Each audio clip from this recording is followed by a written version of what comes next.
Hi everybody, it's Allison Dawrant coming to you from my studio here in Calgary, Alberta, Canada. And in front of me is my painting titled Dreams of Flight. However, yesterday when I had done a video kind of centered around this watercolor painting, I had referred to it as Dream Up, which was actually a painting that I had done in 2020, really when my art career kind of took off and I really just started painting more prolifically during lockdown.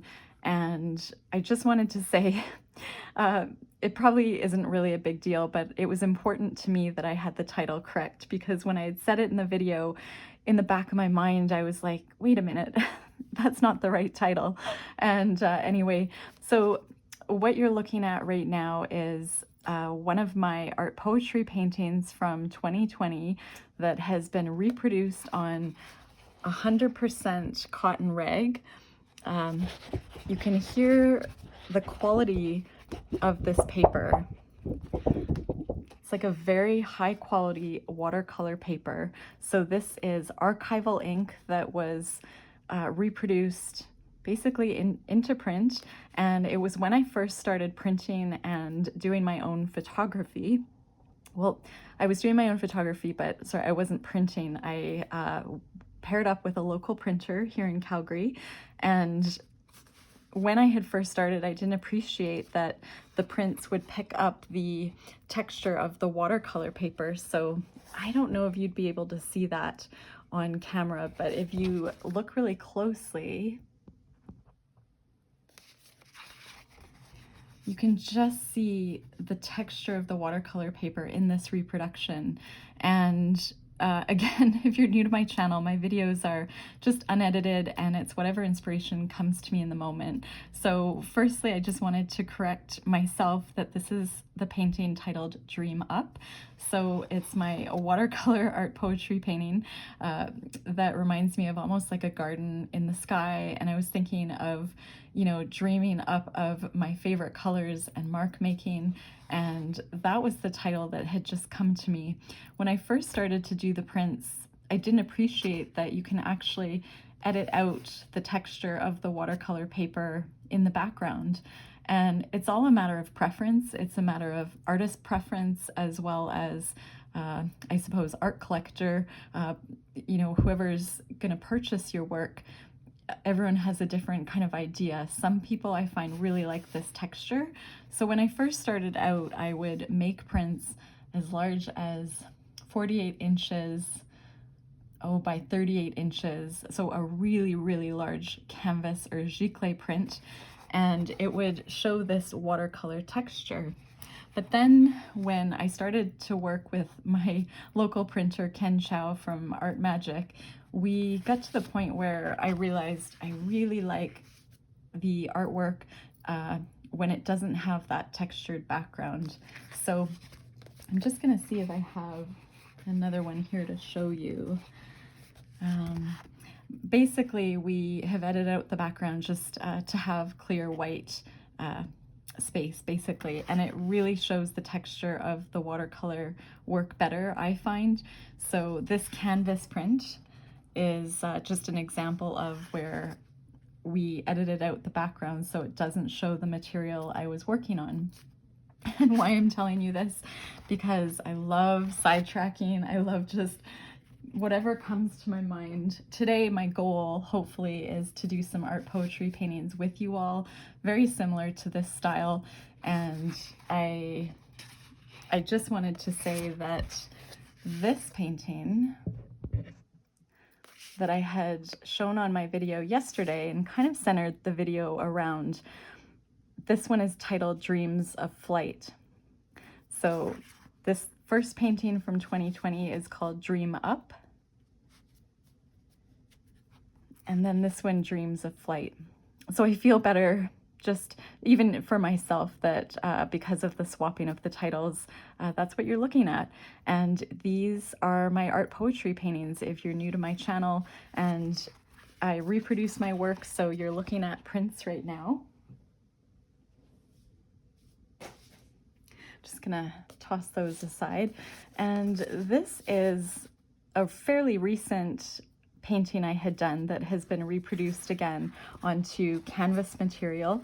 And you can see I embellished the moon to have that touch of kind of the artist's hand, that really beautiful gold shimmery moon in the bottom left-hand corner. And this particular work, I know the title, is Nature's Map.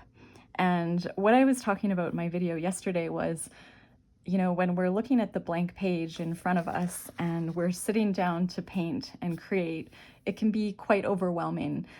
If you know, you're just having one of those days where you might be really tired, or you really are full of ideas, but you just don't know where to start.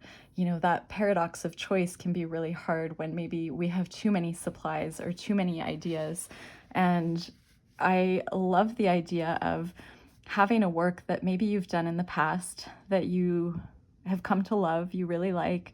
And, you know, even if it's like partially done, you know, if there's something that you like about it, whether it's the colors or the texture or the mark making, make sure you have that in a place where you will see it. You know, day to day would be ideal. And the way I tell people, I think the reason I'm so prolific, because I try and paint every day, I just love painting. I make my supplies accessible. Even if it's just a little travel watercolor kit that, whether I'm traveling or not, putting it in a space where I can see it, having just a little jar of water, because my medium primarily is watercolor. And one of my favorite paintbrushes, just having those things handy really helps me not overthink it. So just taking out that prep work, which can be so overwhelming at times when we're creatives. Sometimes I know just preparing for my videos, it can be overwhelming just getting the setup proper before I even sit down to create. So just trying to make things easy for yourself. You know, if you want to invite more creativity in your life, that's a great way to do it, is having it accessible. And maybe just not having so much choice. But you would really laugh, because if you could see my studio space right now, I am definitely overwhelmed with choice, and I'm gonna have to pare that down over this coming 2025.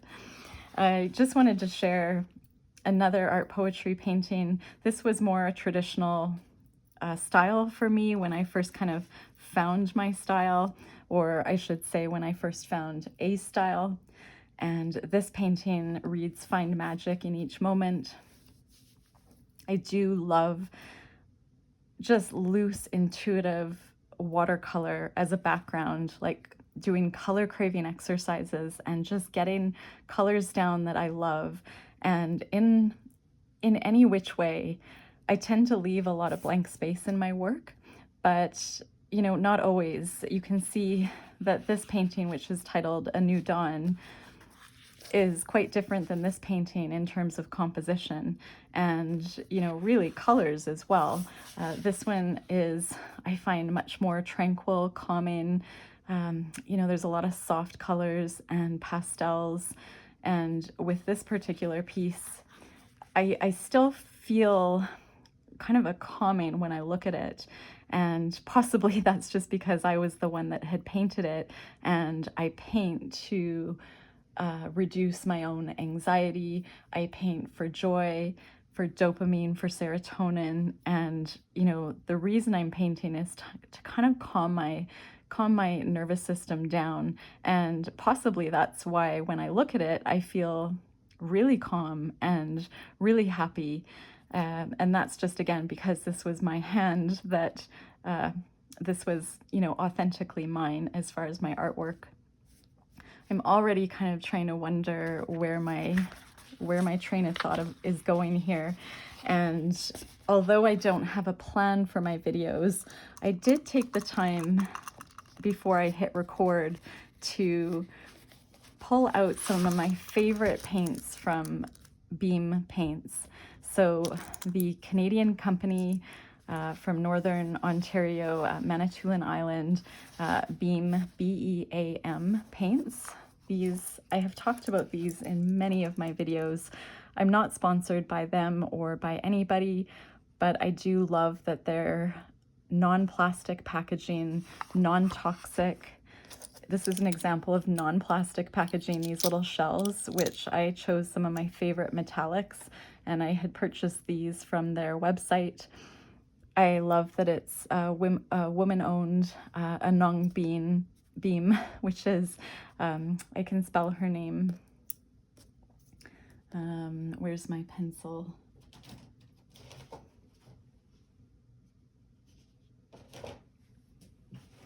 So Anong Beam.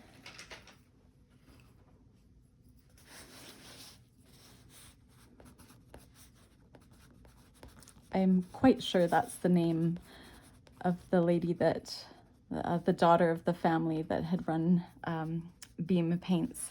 And it's an Indigenous family, and it's sort of a family business where they, how do I say, their watercolors, it's sort of, they're traditionally made, and it was, I believe, her mom and dad that had started the watercolor business, and she's now running it. So that's just really quick, brief history. And I'm gonna do a swatch video of this palette. So this is just a small selection of Beam Paintstones. So when you go to their website and you were to shop for these, you can purchase them individually or as a whole set. And these are called Paintstones, and that's just what their company calls them. And this paint, even though they're small, they hold so much paint and pigment, and you really get your money's worth. I feel like these are gonna last me probably a lifetime, and I have used them so much. I just love them. So these are in a beeswax wrapped canvas, which is really neat. And then they have just a piece of paper. This one's titled Strawberry Red. And so the colors just listed around the side here.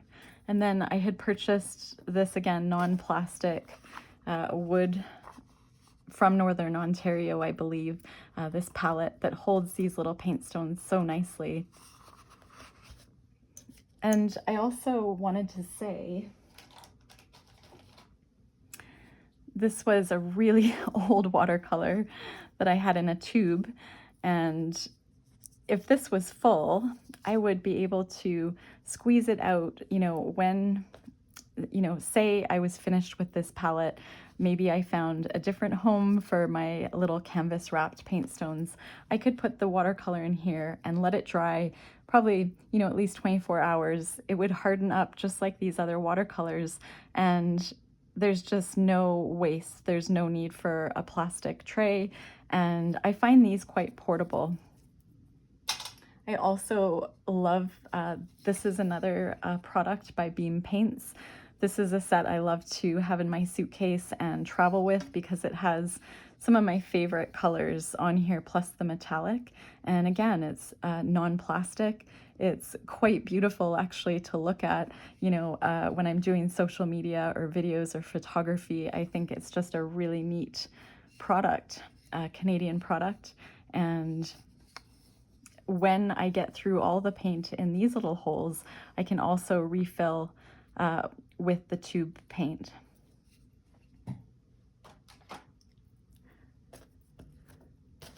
And what I want to do now is swatch these favorite colors. I mean, I have a lot of favorite colors, but these are the colors that are sort of my go-to palette.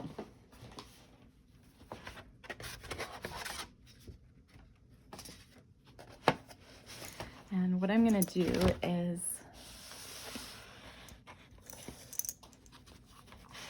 I'm just going to kind of put this, this swatch sheet right here for a moment.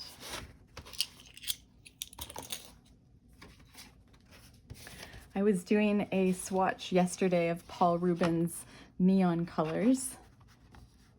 And where is it? And one color that I really love that I have found it hard to find in other sets is this Opera Violet number 807 by Paul Rubens Watercolor. And when I look at this painting, Nature's Map, I realized that Opera Violet, somehow I had achieved it with a different set sort of down here, but I really, really love that color. So I might use that in some of the painting today if we get to that. We'll see where this goes. So I'm just gonna set that aside, and I'm going to grab, I'm just gonna actually tear off, this is a Canson watercolor 140 pound 300 gram page that I had torn from Canson, that company, that's the Watercolor brand.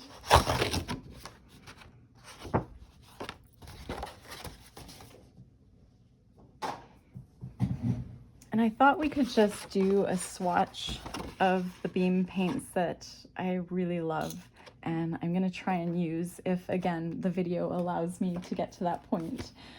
I also recently purchased my new brush to try. So this is a little bit more pricey. I definitely say just paint with any watercolor brush that you have. I have bought really, not so much, that's the wrong one actually, really affordable brushes, and I feel when you're first starting out, or even if you've been painting for a while, I don't know, the brush, I learned with a really large brush that was round like this one. This is Princeton Neptune, and so it's a number 12, and you can see it's round and it comes to a really nice tip when you release it from pressure, and it holds a lot of water. And the brush that I have always loved is this one that was gifted when I had purchased some whole bean paint from Kensington Art Supply store here in Calgary. And when I had worn it down from painting so much, I had gone back to ask how do I replace it, and what type of brush really is this? And they said that they no longer made this type of brush. So I learned with this brush, and I think it says a lot about, when you're first starting to paint, and maybe that's possibly why I like the round large brush, is that's just what I started with, and I didn't really know anything different. I didn't invest in many brushes. I rather would have loved to invest in, Arch's cold pressed watercolor paper. That's one of my favorites. It's so textured. Or again, some really beautiful watercolors, and it didn't matter to me how I got the color or the pigment down onto the paper. So it does help to have a good brush, but you don't need that at all. So this one was $20, $20.85 Canadian at Kensington Art Supply store. And I am lucky that I get a small artist discount, so it would have just been a bit less than that. And you can get variety packs online, and there's probably many places that sell the Princeton Neptune. So I have my water handy, and I'm gonna plug in my phone before I forget. So excuse me. Wouldn't it be awful if that turned off my video by plugging in my phone? It's like, okay. So the paints that I have chosen, I have them all swatched on here, so I'll just quickly point them out. So we have Strawberry Red, which is this beautiful color down in the bottom right-hand corner. I'm just gonna bring you down a little bit. So Strawberry Red, and then I chose Cherry Magenta, which is right up here. Pumpkin, which is over here. Love Pumpkin Spice. This one right here. I love, I believe this is called Butter. Yes, that one's Butter, which is down here. And then moving on to Fireweed, which is a very shimmery pink. This is a great one called Wet Grizzly. So it's over here, has a bit of a shimmer, and it's just a really lovely neutral. This one is a Burnt Sienna, which I find is another really good neutral, and that's up here in the upper right-hand corner. So I like to have brights and neutrals in my work. And then we have Red Clay, which again is up in this corner. Violet, which is a deep, lovely bluish purple. I have White, which is slightly tinted blue, but that's okay. I have, I think I'd gone through all of those. And again, I am gonna do a swatch. This is Robin's Egg, which if you've ever seen a robin's egg, it's very much that color. It's really lovely. Salish Sea, which is a gorgeous turquoise. So just moving over here, Robin's Egg, and then Salish Sea. And then a little bit lighter is Lake Huron Teal. So I love those beautiful kind of turquoise hues. And then Spring Green is that lovely green. I particularly like how the Lake Huron Teal and the Spring Green mix. And then we have Milkweed, which is here. And then Fiddlehead Green, which has a bit of a shimmer right here. Again, some neutrals. I have Timberwolf Gray, which is a lovely bluish gray. I have Slate, which turns out a bit lighter than it looks in its little canvas wrapped home. And then last but not least is Graphite. So just a darker, very much like graphite. So this is the little palette that I'm gonna probably try and work with a little bit today if I get there. This is Wild Salmon. It's a gorgeous, gorgeous metallic. These shells are wonderful to work out of. This is Orca, which is at the bottom here. And then this one is Gold.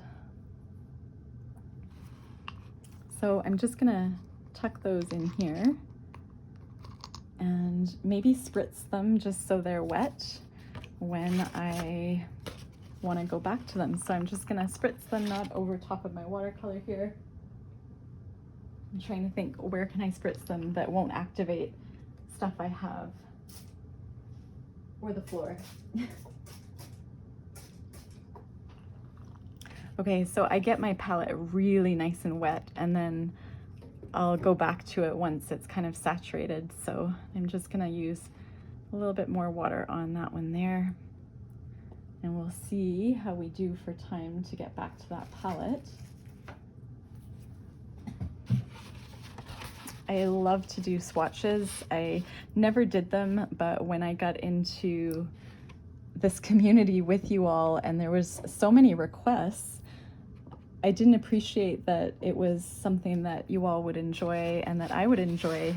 So I'm incorporating them a little bit more into my videos.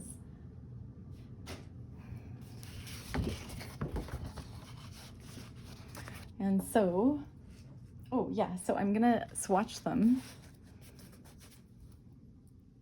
You can swatch me. And I'm gonna start with, oops. I'm gonna start with the Strawberry Red, which is one of their really, really beautiful, vibrant reds. And just for the purposes of time and the way I work, I'm just gonna dip right into Cherry Magenta. And because that's a brighter, more saturated one, I'm gonna just clean off my brush and move my watercolor, my water over here. And then I'm gonna go into Pumpkin.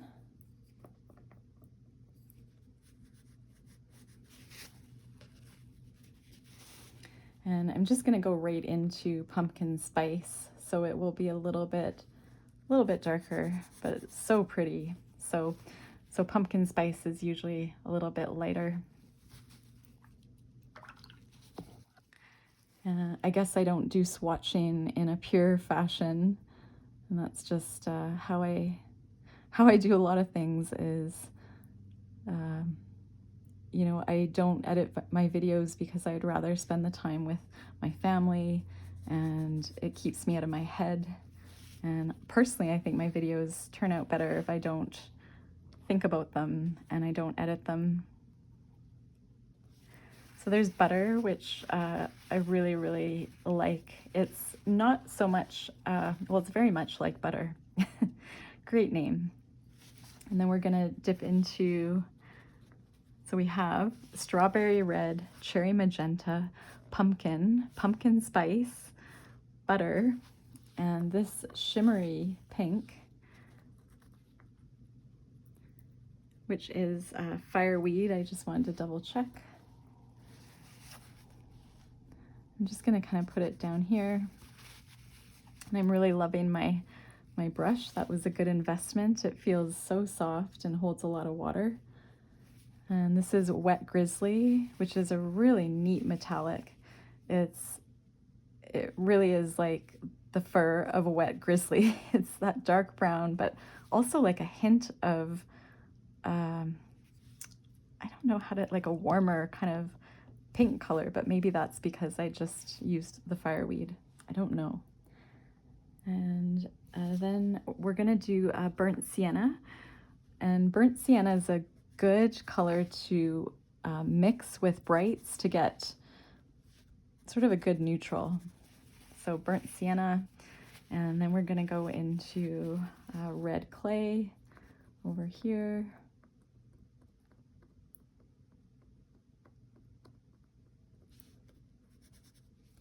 Which is quite close actually to Burnt Sienna. I probably didn't need to have that in my palette. And then I'm gonna go into violet and show you just how vibrant it is. Like, it's just gorgeous. I don't use a lot of purples in my work, but that's such a deep, saturated bluish purple. I hope to paint more with it. And then I'm gonna do Timberwolf Gray. And we're gonna go into Slate.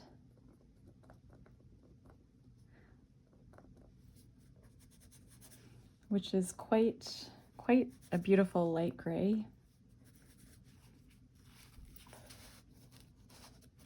And then underneath that, we'll go into Graphite.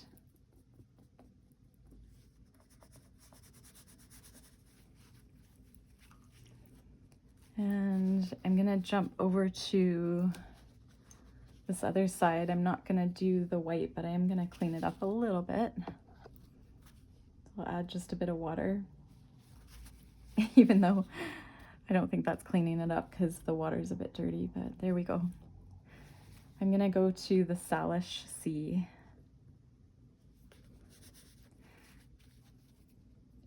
I'm gonna then dip into Robin's Egg.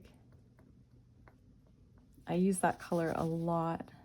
It reminds me a little bit of pistachio. So if you watched my video yesterday, I was swatching gouache from the Stone Ground Paint Co., Canadian company from Saskatchewan. They have a wonderful gouache that's similar to Robin's Egg, but has a little bit more of a green in it. And this is Lake Huron Teal, which is slightly lighter than the Salish Sea, but again, very similar. So whether you need, I really didn't need both of those colors on my palette. So, you know, I might actually remove red clay, and I'm gonna remove Lake Huron Teal because I really feel like they're quite close together with those other ones. I'm gonna go with the brighter, more pigmented Salish Sea. And then I'm gonna go into Milkweed, which I've contaminated a bit, but that's okay. We'll just put that right up here. And then we've got two more, Spring Green. It's a nice yellow. It's almost like, it reminds me of Green Gold by Golden Paints. And then kind of green gold like a fluid acrylic. And then this last one, which just trying to remember, Fiddlehead Green, which is very similar, but more of a mica, shimmery type of spring green. So I feel like this palette is really representative of colors that I like to use most days when I paint. And, you know, I think that just comes from painting often, is you gravitate towards certain colors. And every now and then it's like my color palette just will kind of change. And I don't know if that's kind of like it changes with the seasons a little bit. I do see with my work, when I look at, if I do work in a series, I can see a theme of colors, which is really neat because it's almost like I'm not doing it intentionally, but I just get onto a certain color and then I go with it. Yeah. Oh, and I'm sorry, I didn't do these ones, the shells. So Orca is one of my favorite colors, and I love to do mountains, landscapes with Orca. And I can show you an example of that.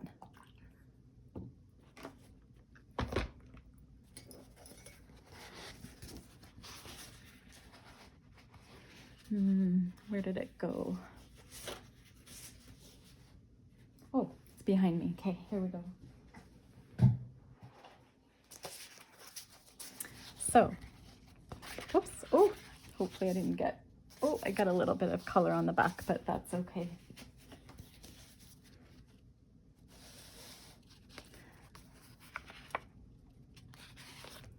So when looking at this painting, I'm gonna just show you. Now again, this is a reproduction, but these mountains or hills right here, that's all Orca from Beam paints. This painting is mostly Beam paints with a few brights from the Ocean Paper, or I believe like Daniel Smith Opera Pink. And this one, this brighter kind of yellow, was a different brand. I forget what I used. And then I actually used watercolor pens for some of this little fine detail, which is new for me. Okay, so before I get too, again, sidetracked, I'm gonna just set this over here and finish up. It's good, we're only at about a half an hour, so we have some time. I'm gonna just swatch Wild Salmon, another favorite. And then of course gold. It's just, you know, it's like some people, I guess, prefer to wear gold versus silver. I prefer to paint and have gold in my paintings more than silver. I use silver very infrequently. I'm just gonna swap out my waters for a moment.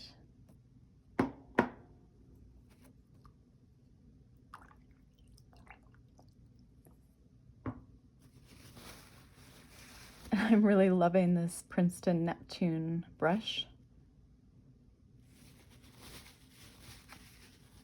Okay, so this is, so with the exception of those two colors I took out the Lake Huron Teal because it was too close to the Salish Sea, and I prefer something more pigmented. So if you want less pigmentation and a bit more transparency, the Lake Huron Teal is really lovely. And then red clay I found very similar to burnt sienna. So this palette, let's just see, we have 1, 2, 3, 4, 5, 6, 7, 8, 9, 10, 11, 12, 13, 14, 15, 16, 17, 18, 19, 20, 21, 22. That's still a lot of colors, but if you enjoy sort of, I suppose, some of the work that I've shown, this color palette would probably get you fairly close for some of them, for sure. It's just a great sort of starter set. So I'm gonna put this aside. And I thought what we could do is just start our video, kind of set an intention for the video. of course, with my art poetry deck, because my heart and soul went into publishing this deck just this past year. Or sorry, when was it? 2023. So this is my second kind of batch of decks that I've ordered, and so it's 71 cards of my art poetry paintings. And for those of you that are new, I could just show a few cards actually before we choose one. So this is an example of one of my paintings, which I used a lot of black, really, really dark. And it was titled Find the Silver Lining. And it's kind of interesting because I was just saying how I don't use silver very much in my work. I tend to gravitate towards gold because it matches the palette that I'm working on.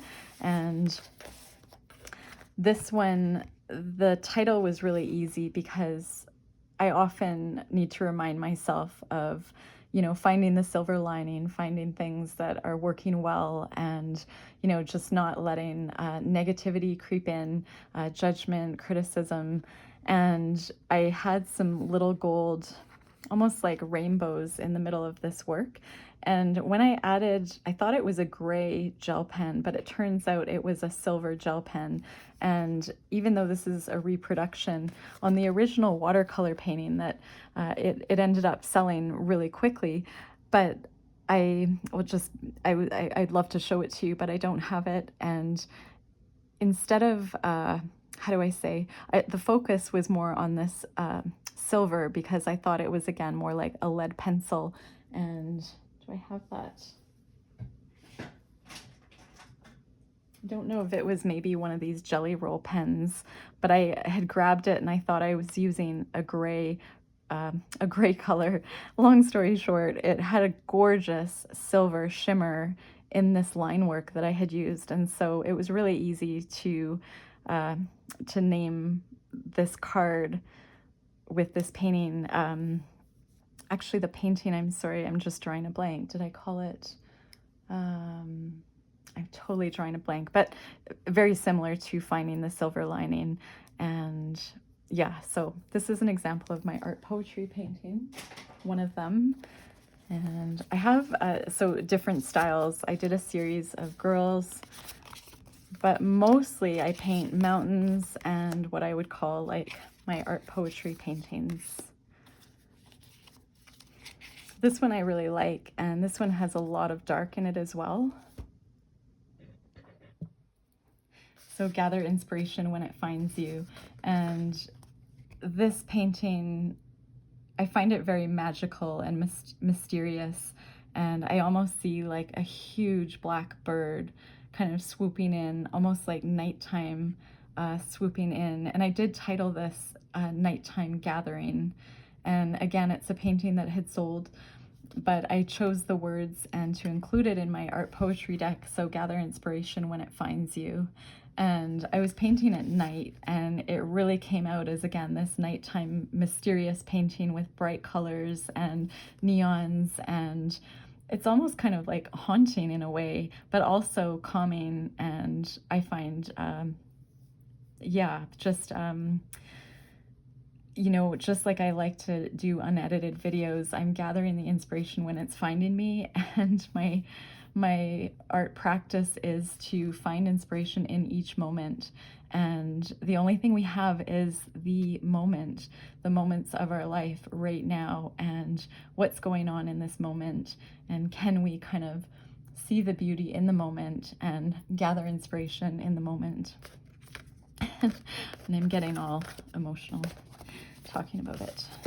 So there's Dreams of Flight, which be still and activate all your senses. And I was really incorporating mark making that I loved. So if you caught my video yesterday, that's why I was talking about using all of your senses to hone in on what you love.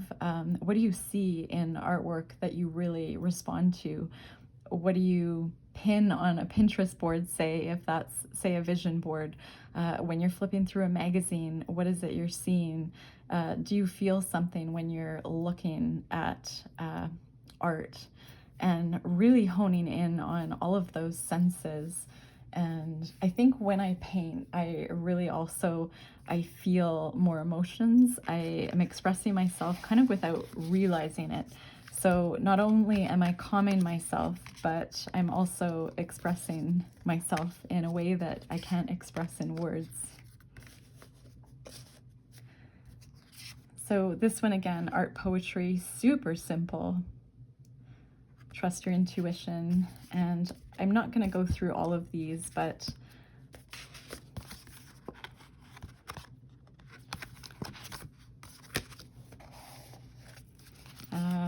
just seeing if I can find some sort of, this is an art poetry style, but it's very much filling up the whole space almost. It's titled Sandy Beaches of the North Shore, and it was all about kind of inspiration that I had when I had traveled to Kauai and the North Shore, Kauai, and a lot of beautiful memories there. So I said, you know, replay your favorite memories. That's what we can do to kind of keep those good memories in our mind for years to come. This one I really like. This is titled this is titled Nurture, and I'd written the words nurture in this art poetry painting. And practice kindness and compassion were the words that I chose. So you kind of get an idea of my style. It's, again, I have several styles, but I feel like a lot of them, you know, if you walked into a room and there was 100 paintings and maybe, you know, 6 of them were mine, you would know which ones were mine. And that was sort of my goal when I was trying to find my own style, by painting in quantity. So the more you can paint and just let go and play and explore, that's how you will ultimately find your own style.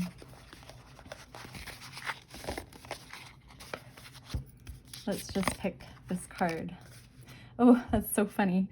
So what I was just saying was the reason I express myself visually as a painter, as an artist, in my artwork and my visual art, and I'm not so good at writing, especially when it comes to like writing about feelings or how I feel about someone or something. I just find it really hard, and I express everything now just in color and mark making and composition, and I think expression through the feeling of my painting when I've completed it. But writing down my thoughts and feelings was something this morning when I was out walking my dog. I thought I really need to start writing things down, even if it's just point form, just to jog my memory, to help me remember things. And so yeah, that card I can just kind of, I'll leave that up as a reminder to myself today. And yeah, some beautiful blues in here.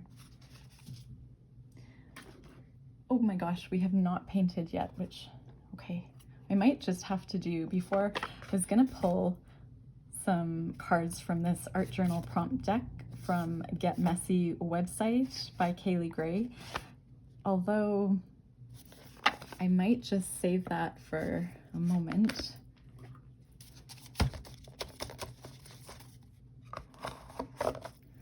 And I might just do a little bit of painting, just some backgrounds, and we'll see what we have time for. And so I'm just gonna reposition myself.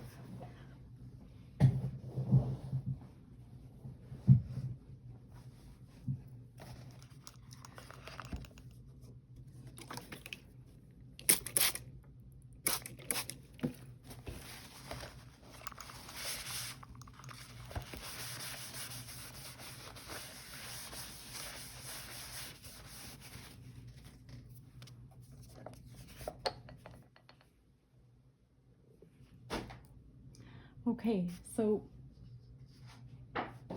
what I'm talking about when I talk about like doing a base of a painting is sort of similar to this idea, where the reason I can paint all the time, every day, and find the time is when you don't overthink it and you just put down your favorite colors colors that you might just really, really enjoy, getting them down, using a brush that's convenient and that you might like, and just starting, just putting color down.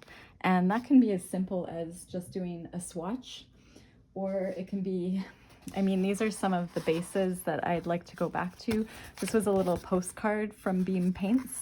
I really like their postcards, and this is so simple. I'm not finished it yet, but it just was like one day I just decided to paint sort of in a flower, almost like a flower image, and do a bit of negative reductionistic painting with the blue around it. I mean, these are all bases. This is a base that I would probably do mountains on, a very traditional style for me. This is one that's pretty much done in every moment I carry you with me. So one of my art poetry paintings where I used acrylic paint. This is a lovely, lovely base. And I'm just gonna see if I can move you guys up. Whoops. No, I'm gonna, whoa, without losing you.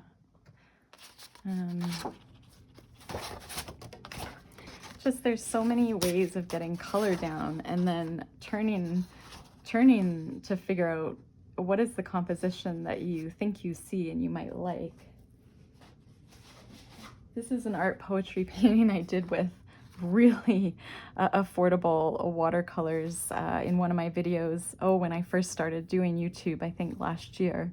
And there's beauty all around us. So this is an example of my style, but it's when I've finished it, I've brought it together with mark making once the watercolor is fully dry.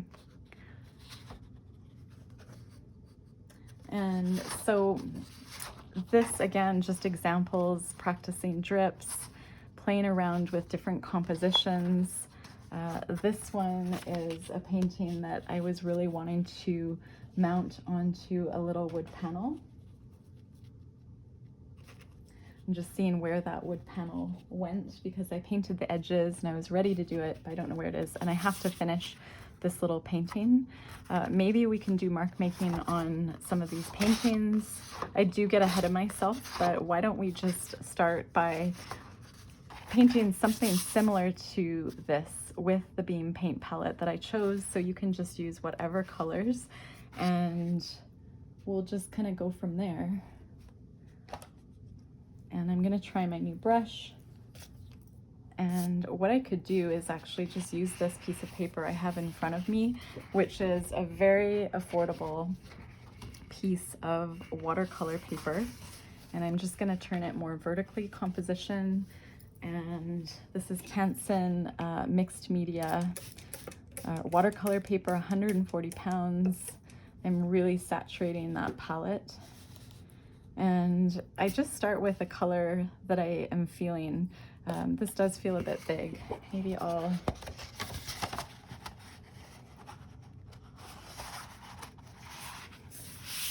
just gonna, I think it's 11 by 14 inches, but I'm going to just work on half of it. And so this is the type of paper that I started doing my art poetry watercolor paintings on. I did not invest in really expensive paper. So this is more, I mean, it's costly, but it's not, you know, it's not watercolor paper from the dollar store, say. And so I'm gonna just start by grabbing this piece of paper and getting my brush wet. I'm gonna have my water handy, my round number 12, which is quite large for a lot of people. And I'm gonna start with, I think of that painting, There's Brighter Days Ahead. And sometimes when you're going through stuff, I'm gonna dip into my strawberry red and my cherry magenta and just kind of, it almost looks like a heart. Just scrub it on and not really overthink it. And I'm gonna drip it. And you can kind of guide the drip I mean, I've done so many drips, so once I drip it down, I also tilt it back a bit, and I like to work while things are quite wet. So all I can say is it just takes practice with the drips. It depends on how thick your paper is, and sometimes it helps though to have a good watercolor brush where you put the tip downward where you want the water to flow, so that helps.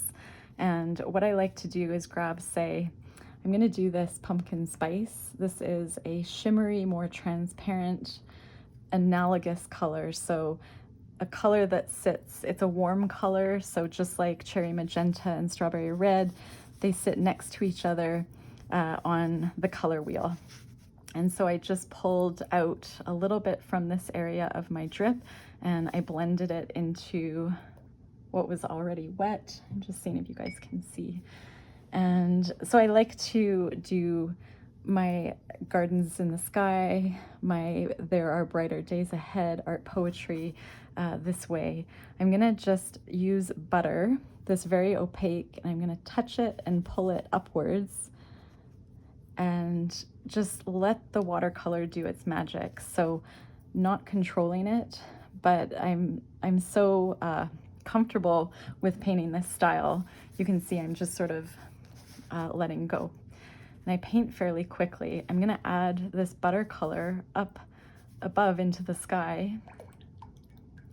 And it's okay that that drip is there. If you don't like it, you can always re-wet that area and just use a paper towel and it's gone. I also like to say I prefer cherry magenta to strawberry red. I can dip back in and just darken up this base of where the drip is and just add more contrast in my painting. And I am really liking that. You can also drop in more of a shimmery, you could drop in the Fireweed, that pink shimmer in the middle if you'd like more of a sparkle. There's a lot of brights going on in here, so I feel like I really want to add some neutrals, and I might just start with this really light slate. And before this butter dries, I'm just gonna do a gray cloud, or what I think of as a cloud up here. And I'm gonna dip into graphite and maybe just drop a little bit of graphite in up here. And if you don't like what you've done, you can always paint over it. You can always, dab it up, say with a paper towel. You can make marks, texture with the paper towel. You can drop in another color. But the less you kind of, how do I say, like play around with the painting, you let the watercolor kind of work its magic, the better. I'm gonna pull some of this beautiful bluish gray Timberwolf and maybe drop it in over here. And I'm just kind of sitting back and squinting my eyes and deciding what I like, how I feel. I might just add a little bit of maybe some dark up here. And I like that it's a very organic looking shape. And I'm gonna go to, what color do I wanna do? I love white. I know many watercolorists, it seems they either love using white or they don't use it at all. But I think it's kind of fun. Like you can pull out while your watercolor is still wet. You can just pull out areas and kind of, how do you say, combine them almost. So you can just see that white overlapped there, and I'm gonna just direct this blue kind of back up off the page to the right, just because I like to slightly control the composition, because this is a style that I consider one I've come to love. I like to drop in metallics, especially up in this area. I'm gonna just drop in, that's actually quite a bit, but that's okay. I like to add a round moon in some of these organic cloud shapes when everything is dry. So this would be an example when everything's dry.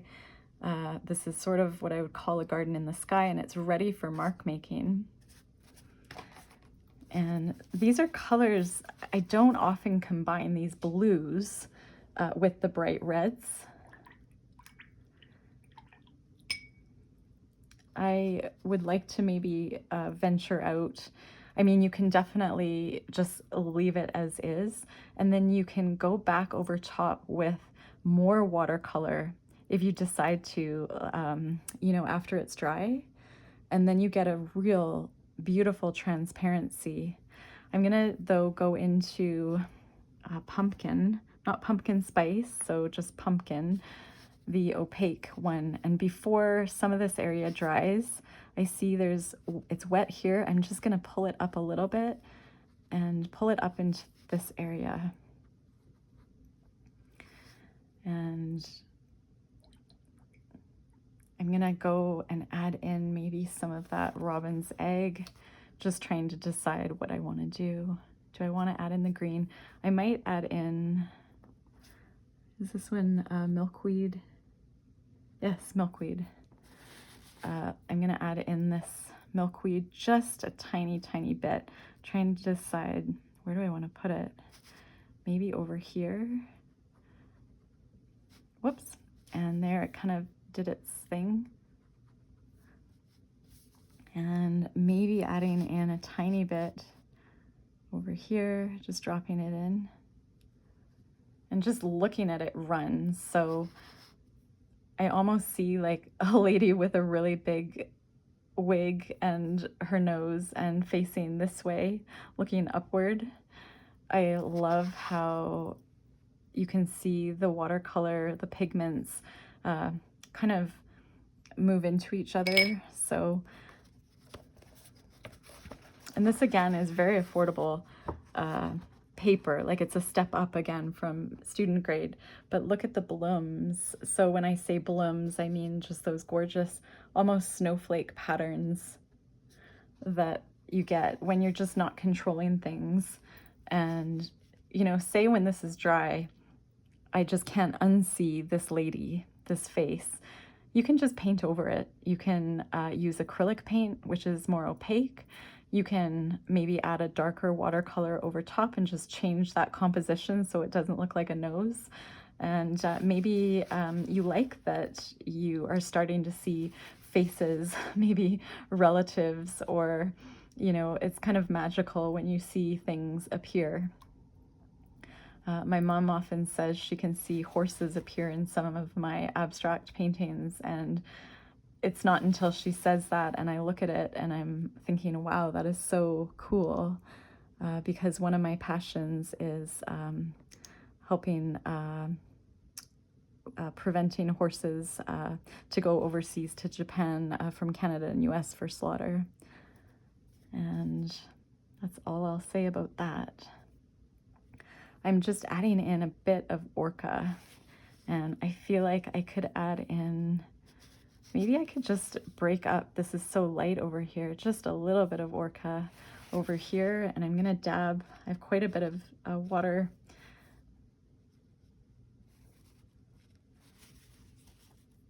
And I feel like this painting is ready to rest, and I look forward to coming back to it and doing mark making, you know, maybe later in the evening when I'm tired, just grabbing some permanent pens or water-soluble materials. And so, and if I wasn't on video, well, I mean, I could still work on another painting side by side. I like to do that as well. I work in quantity. So if I've put a color down on this page, I also, oh, I see another lady. That is so funny. Okay, this lady, you can see the chin and the forehead, and there's two ladies now. So this is just gonna be a painting with ladies, and I'm okay with that. It was meant to be that they're gonna hang out in there. I'm gonna let this dry. And let's just say you have a painting that kind of looks like this, and you're ready to add mark making. So we are at the 1 hour mark, and we really haven't done much painting, but that's okay. So I'll show you a couple things. What you can do now is you can almost edit this you can go ahead and use any type of permanent markers. You know, you can really, the possibilities are endless. Watercolor is a great base. It's a great jumping off point. If you felt like you just wanted more color, you could add in more color using these wet watercolors and just going back over top and adding more layers. So you can see this is sort of a layer. You can do, maybe I can just do a little demo, but I also want to do mark making with you all. Yeah, maybe I'll do mark. I want to do mark making with you all. Yeah, I want to do mark making because I know that's a request that I get often. And so I'm just going to flip over to grabbing my, this is my Micron pen, so well loved that the writing is coming off, and this is 0.7 millimeters. You can get different nibs. This is a smaller one, which is 0.35. And I don't see any others handy, so what we can do is start with that. And I love incorporating these abstract sort of birds in my work. Birds, butterflies. Just as an example, if it lights you up, do more of it. So keeping that in mind when you're sitting down to create for yourself. And then there's an example of one of my birds. I often do 3 of them. And you can see this is a tiny little painting. I have 3 by 3 inches because I'd like to mount this to wood panel. It's not quite done, but you can see my birds in here, and it says hold on to hope. And then again, another base, which I could go back to. So let's just go ahead, and I'm just gonna kind of, you'll figure out your own kind of rhythm for mark making, and you're welcome to emulate my style and how I do it. But I do encourage you after a while is to just really figure out what you love. And so I'm just gonna add in those birds, and I'm just gonna darken the wings with the bigger Micron pen. And then sometimes what I like to do is I would look for darker areas or areas that I want with more contrast. Often like looking for a couple areas and adding polka dots. So this is just calling my name, this center dark, kind of like an indigo. And just adding, I love polka dots. I like to wear polka dots, even though I don't have a lot of polka dot stuff, as long as it's not too busy. I like subtle polka dots. So polka dots over here, and then there's a bit of dark in here. And this is my Japanese bullet point Posca paint pen in 0.7 millimeters. And you have to activate, oh, I think that was the ice machine. Oh, scared me. You all know, if you've been on my channel for a little while, that my art room tempered glass door spontaneously shattered late at night, like 11:30 at night, and it was really scary. It sounded like 2 gunshots coming in separately during the night, and it turns out it was these 9-foot glass doors that completely shattered. So this art room I'm in is actually in my living room because I still am cleaning up glass, even though it happened months ago. Anyways, so looking at this, for my style, I do love to sign up the drip sometimes. So I'm just gonna add my signature. Even though I'm not done, that's just something I like to do historically. just these little kind of rhythms you get into. Another mark that I really enjoy is something I've showed in my other videos, where it's almost like I went through the whole alphabet and I found this little mark that I really enjoyed doing, which is sort of like a slanted letter E. And I'm just trying to decide where I want to add it. And I think I want to add it into, so I want to pick something and just kind of do that. I'm going to pick this beautiful, I think this is Rose, what is that? The Stone Ground Paint Co. I think it's something rose, this beautiful shimmery color. Let me just see if I have it in front of me. Oh, yes, I do. It is, sorry, I'm gonna get my timer. I have family commitment. I have to be mindful of Mountain Rose by the Stone Ground Paint Co. So I'm just gonna turn off my timer.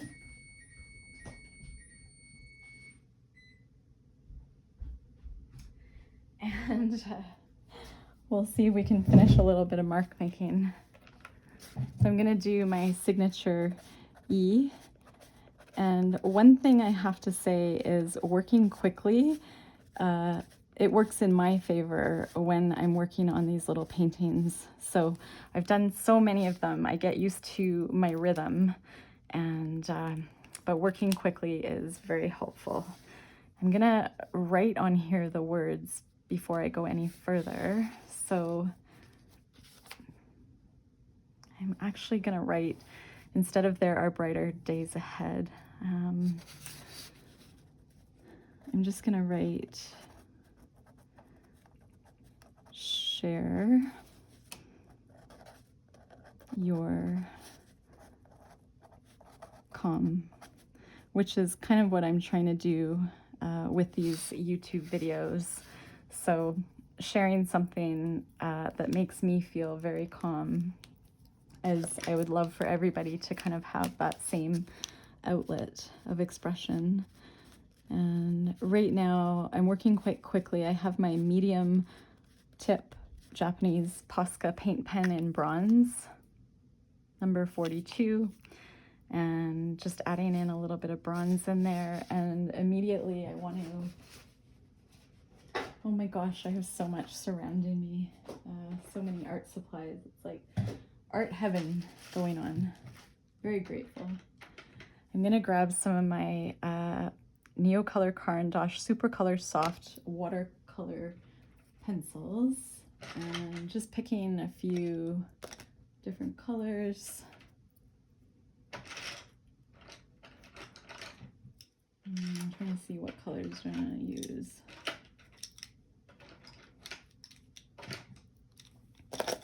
Okay, and I'm going to just decide, where do I want to add in? I want to add in, I'm going to take this light blue and add in sort of like an abstract rose up here with these water-soluble pencils. And what I do is I like to blend them a little bit, just so it gives it a bit of depth. So I'm using the Supercolor Soft water-soluble pencil in dark gray. I would probably go with a lighter gray. Maybe this one, which is just gray, and kind of get that in there. And then I might add maybe more of a green, bigger green, kind of abstract rose right here. And this just takes practice. You decide what mark making you like in other artists' work, what patterns are around you outside in your home, on your mugs in your kitchen, and really pulling those into your art. So it just takes time. And I'm gonna actually bring in this blue, sapphire blue, just to kind of pull in. I don't like the gray as much, and I'm just gonna add a bit of definition with that blue. And then I really like this pink. How do I want to do it? I'm going to go to my Uniball Signo metallic pens, and I'm just going to decide, how do I want to do this? This is an interesting one. I think I'm going to put a really big rose in pink over here, just to be bold.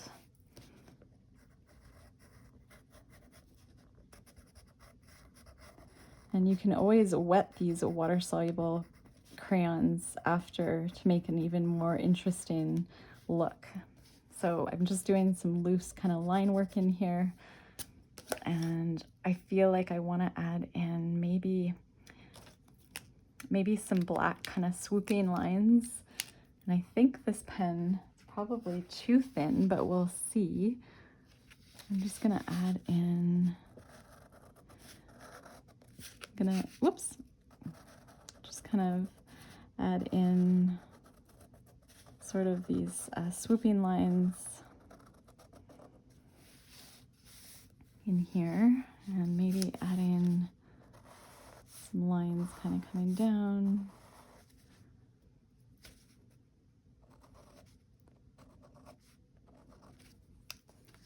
And I like to add in, just for balance, some line work underneath here.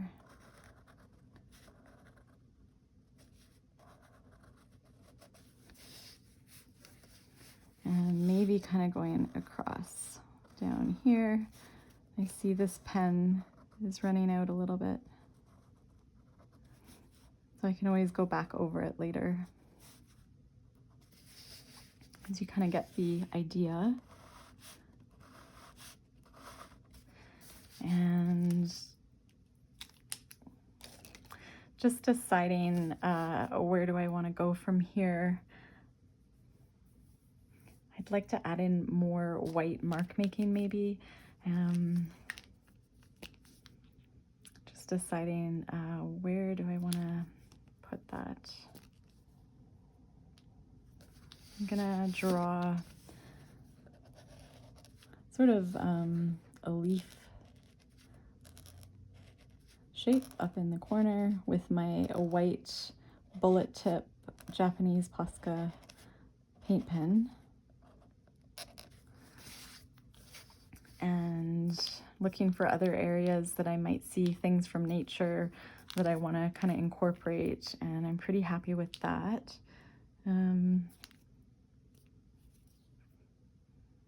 I feel like I could bring in like a really pretty bright green somehow in here. Just deciding where do I want to go. I'm gonna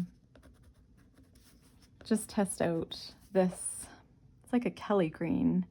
It is Veronese green number 201 by Supercolor Soft by Neocolor Carandosh, or by Carandosh. And I'm just gonna do some kind of mark making that I like over there. Maybe I overdid it, but that's okay. And sometimes I like to add in another, let's just see. No, I'm not going to do that. I almost feel like something could go here. And definitely I see some, like I could do some kind of a leaf work up here. And I might just grab one of my favorite colors, this khaki green, and add in. This leaf is going down, so I feel like finding maybe just a leaf kind of going the other direction.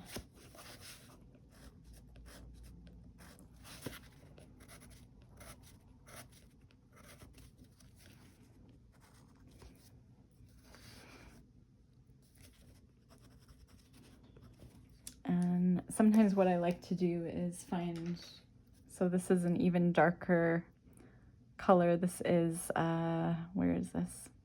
It's by Faber-Castell. And this is just called Earth Green Yellowish. And what I like to do is just kind of go back over top with a slightly different shade. And sometimes I activate that with water.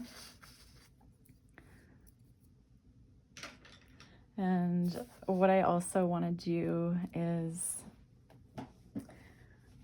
maybe use, I want to kind of neutralize this painting. And I'm going to grab this Faber-Castell Gelato in Iced Rose and just decide, maybe do I want to add a little bit of it in here?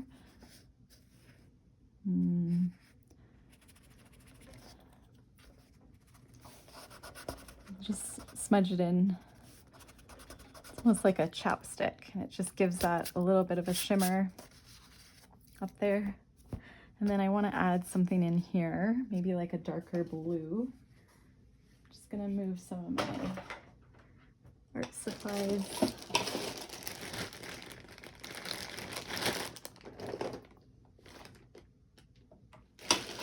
I'm not sure what color this one is. Let's just see.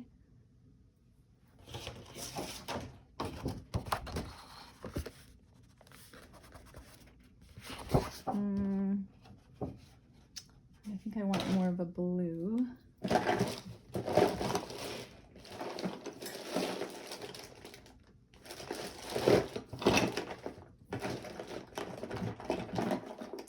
And is this more of a blue? Poppy seed. I don't think it is. Let's just see what we get. I'm just gonna add a little bit in here, just to kind of, so that's really close to this watercolor, and that's okay. I'm just gonna smudge it and just get a bit of a different effect in this area. You can always activate it with water, but I kind of like that look where it picks up the texture of the paper underneath. And I want to grab my larger micron 0.7 and do black polka dots underneath this area of kind of what I would say a cloud. And so if you're painting something similar, think about, you know, maybe you're a gardener and you want to incorporate little, you know, abstract flowers in your kind of mark making, almost as though like a garden kind of floating in the sky. And I'm just going to turn this over for ease of adding marks. And maybe you want to transfer an image over top of dried watercolor using transfer paper, or, you know, maybe adding collage or acrylic paint. Just thinking, you know, what do you enjoy doing and how can you incorporate that into what you're doing? Okay, I know I'm really running short for time, so I feel like this painting, I would call it probably almost complete.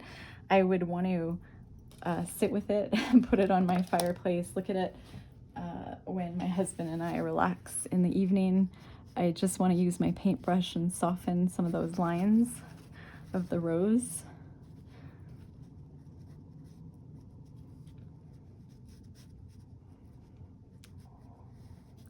And, you know, I can also soften some of the lines just for an interesting effect. I'm just adding a whole lot of water up here and just being bold. And when that dries, it will be very interesting. And I could probably balance out some of those green marks.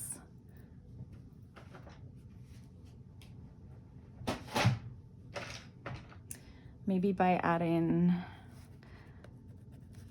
turquoise on one side.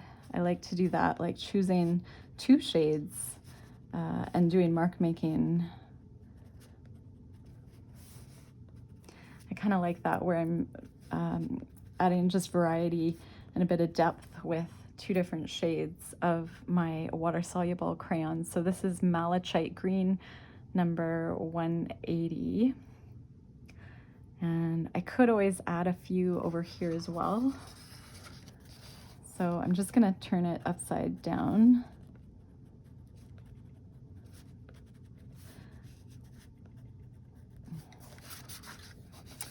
And then adding in a bit of the turquoise green number 191. And again, just so I don't smudge things, I'm just gonna add a little bit of that color on the side of those V shapes. And then after this is dry, I am gonna go over top with a, I'll just see if I can do that now. So this is, so when you're using these black pens over watercolor texture, sometimes they kind of flick and you don't get like a smooth line, but that's okay. I feel like it gives the art character. And I'm just gonna add in maybe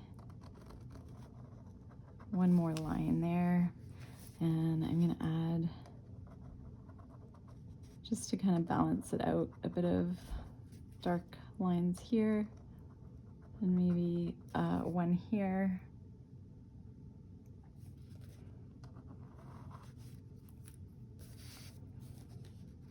And maybe adding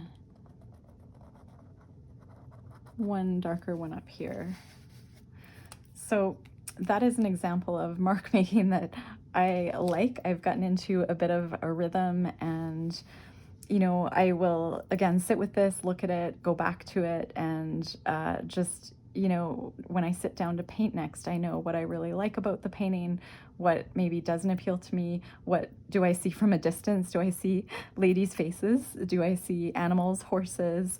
Right now I see another area I could do, like a bloom, like a flower. The possibilities are endless, and you can just decide how much you want to incorporate into your work as far as details. So I'm going to leave my calm with you all. And wow, it's getting dark here in my studio, which is in front of the window in Calgary. And I'm going to grab my, what is it? I'll let you look at, I was working on a commission for a company, but they chose, this is a certificate of authenticity of my painting, Magical Sky. So this is very much a garden in the sky with mark making and the mountains, which I love, being in Calgary, Alberta, Canada here. And I'm just gonna sit you with that while I look for where I put my art poetry deck. That is too funny. Oh, I could get lost in this room. Okay, here we go.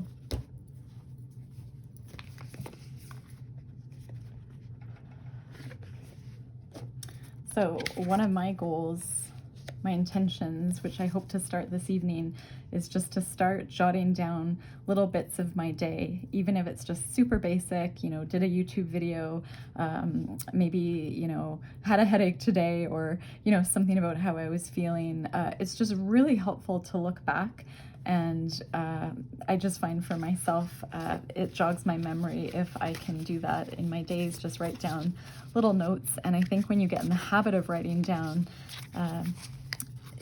it's easier when you do want to sit down and write your thoughts and feelings. And this, it's funny, these colors are quite similar. These would look really good as a diptych, a side-by-side painting. And right now, this moon up here is wanting to be embellished in gold. So I'm going to embellish that card with my paint pen and let it dry. I ran out of my gold paint pen, otherwise I would use gold. Okay, but back to the card. This says elevate. So reach new heights and elevate your practice, which is sort of like what I was talking about with mark making. You know, learning to,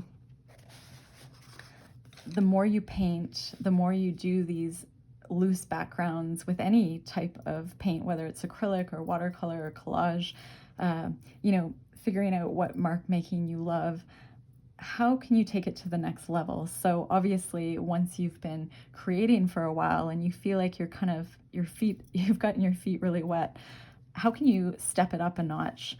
So, you know, right now I am taking my art poetry paintings in a different direction. So what I have taught today was very much, I think, probably more of my beginning work that I had painted a couple years ago. And I am taking this and elevating it by adding collage, and I'm pulling botanicals from my environment during the summertime in Calgary, and I'm figuring out how to do monoprints on my jelly plate, and I'm adding them into my paintings. I'm just gonna grab one actually.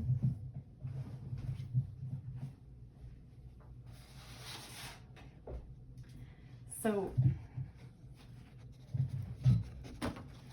and just show you again how beautiful this one has turned out. It's already dry. I probably would use these water-soluble crayons for sure over top. I wouldn't though use my Micron pens because it would wreck your paint pens and your Micron. Even though it's quite dry, you want to leave it probably another hour. That's really, really a beautiful painting. So here's an example of, okay, I'll just see, I do not have much space here. Here's an example of how I have reached new heights with my practice. So this is a painting that is very, very different than what I was just teaching.